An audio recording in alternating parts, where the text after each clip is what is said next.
అమ్మా భవానీ లోకాల నేలే ఓంకార రూపమమ్మా, తల్లి నీ మహిమల్ని చూపవమ్మా.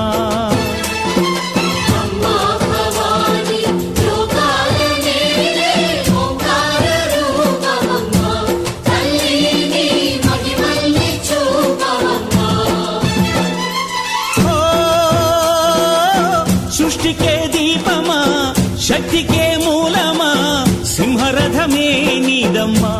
అమ్మ దుర్గమ్మ భక్తులను దీవించుమా.